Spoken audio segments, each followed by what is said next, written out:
Welcome to the Bantu tech tips. आज मैं आपको बताने वाला हूँ इंटेल की तरफ से एक न्यूज़ आई है ऑफिशियली कि इंटेल अपने नए 7 जनरेशन के केबी लेक प्रोसेसर्स लॉन्च करने वाला है 2017 में के स्टार्टिंग में जनवरी के आसपास।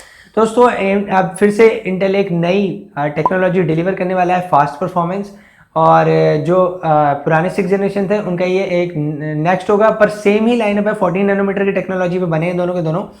और आप जैसे कि देखते हैं दोस्तों, इंटेल ने अपने जो 6 जनरेशन प्रोसेसर है वो 2015 में लॉन्च करे थे अगस्त के आसपास, जो थे i5 6600 के एंड i7 6700 के। दोस्तों अब नए 7 जनरेशन प्रोसेसर आने वाले, इनमें थोड़ा और परफॉर्मेंस इंक्रीमेंट होगा। और देखते दोस्तों, तो इनको मैं कंपेयर करना चाहूँगा 6 जनरेशन और 7 जनरेशन को, जिससे हमें पता चल जाएगा कि दोनों में आखिर क्या डिफरेंस है। तो दोस्तों चलते हैं इनकी इन्फॉर्मेशन की ओर। तो दोस्तों जैसा कि हम ले लेते हैं, अगर मैं इंटेल के i5 6600K ले लेता हूँ 6 जनरेशन का, उसमें आपको देखने को मिलेंगे 4 कोर्स एंड 4 थ्रेड्स, और ये क्वाड कोर प्रोसेसर है। साथ ही साथ इसमें आपको 6 मेगाबिट्स की कैशे देखने को मिलेगी। और अगर मैं इसकी बेस क्लॉक की बात करूं तो इसकी बेस क्लॉक की 3.5 गीगाहर्ट्ज, और आप इसे टर्बो बूस्ट कर सकते हैं 4 गीगाहर्ट्ज तक। और साथ ही साथ इसकी जो पावर यूटिलाइजेशन है वो 91 वॉट्स की थी। ऐसे ही अगर मैं इसे आने वाले 7 जनरेशन के i5 7600K से कंपेयर करूं तो दोस्तों उसकी वो भी एक क्वाड कोर प्रोसेसर है, उसमें भी आपको 4 कोर्स एंड 4 थ्रेड्स देखने को मिलेंगे। और इसमें भी आपको 6 मेगाबिट्स का कैशे देखने को मिलेगा। और अगर मैं इसकी बेस क्लॉक की बात करूं तो दोस्तों इसकी बेस क्लॉक होगी 3.8 गीगाहर्ट्ज, और आप इसे टर्बो बूस्ट कर पाएंगे 4 गीगाहर्ट्ज तक। ये यूज करते हैं 7 जनरेशन के प्रोसेसर, 95 वॉट्स का पावर यूटिलाइजेशन करते हैं। पुराने 6 जनरेशन के प्रोसेसर्स i7 6700K को 6700K के बारे में बताऊं तो दोस्तों वो भी एक क्वाड कोर प्रोसेसर है, उसमें आपको 4 कोर्स एंड 8 थ्रेड्स देखने को मिलते हैं, और उसमें आपको 8 मेगाबिट्स का कैशे देखने को मिलेगा। साथ ही साथ अगर आप मैं इसकी बेस फ्रीक्वेंसी की बात करूं तो इसकी बेस फ्रीक्वेंसी 4 गीगाहर्ट्ज की है, और आप इसे टर्बो बूस्ट कर सकते हैं 4.2 गीगाहर्ट्ज तक। और ये इसके जो पावर यूटिलाइजेशन है 91 वॉट्स का है, क्योंकि ये 6 जनरेशन के प्रोसेसर्स हैं। और दोस्तों अगर मैं इसे लेटेस्ट 7 जनरेशन के i7 प्रोसेसर 7700K से कंपेयर करूं तो दोस्तों वो भी एक क्वाड कोर प्रोसेसर है, उसमें आपको 4 कोर्स एंड 8 थ्रेड्स देखने को मिलेंगे, और अगर इसमें भी आपको 8 मेगाबिट्स का कैशे देखने को मिलेगा। और इसकी बेस क्लॉक की मैं बात करूं तो इसकी बेस क्लॉक है 4.2 गीगाहर्ट्ज, और आप इसे टर्बो बूस्ट कर पाएंगे 4.5 गीगाहर्ट्ज तक, और ये यूटिलाइज करता है 95 वॉट।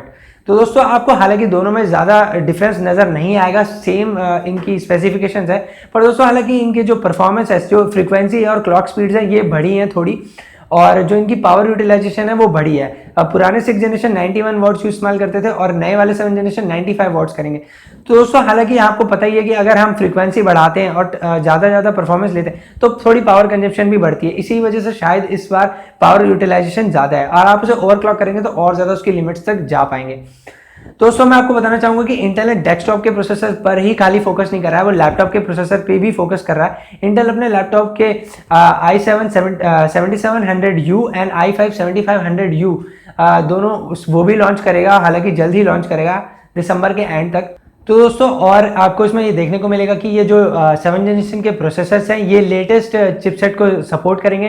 पुराने जनरेशन के प्रोसेसर्स 100 सीरीज के चिपसेट को सपोर्ट करते थे, ये वाले जनरेशन के प्रोसेसर्स 200 सीरीज के चिपसेट को यूज करेंगे। और इनके लिए एक और नया मदरबोर्ड का प्लेटफॉर्म आ रहा है। पुराने वाले Z170 मॉडल्स पे इस्तेमाल यूज होते थे, अब ये वाले प्रोसेसर Z270 मॉडल्स पे इस्तेमाल होंगे।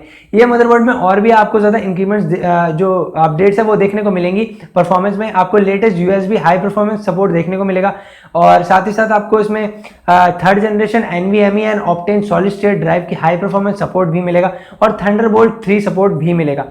और दोस्तों मैं बात करना चाहूंगा इसकी जो कनेक्टिविटी है, इसमें आपको अगर आप एक सिंगल मॉनिटर का इस्तेमाल करते हैं तो ये प्रोसेसर आपको 30 हर्ट्ज तक 5K रेजोल्यूशन सपोर्ट करता है, और ड्यूअल मॉनिटर्स पे 60 हर्ट्ज पे 5K मॉनिटर सपोर्ट करता है। दोस्तों आप देख सकते हैं एक और नया अपग्रेड और नई टेक्नोलॉजी ला के दे रहा है इंटेल हमें। इस बार Intel ARM mobile based processors भी काम कर रहा है, ऐसा नहीं है कि स्नैपड्रैगन और मीडियाटेक ही मार्केट में रहेंगे। अब इंटेल ने भी बड़ी ARM कंपनी के साथ एग्रीमेंट साइन करा है, और वो भी अब मोबाइल बेस्ड प्रोसेसर्स बनाएगा, ताकि जो भी बड़ी बड़ी कंपनीज है जैसे कि उन्होंने LG के साथ भी कोलैबोरेट करा है कि वो उन्हें चिपसेट बना के देंगे।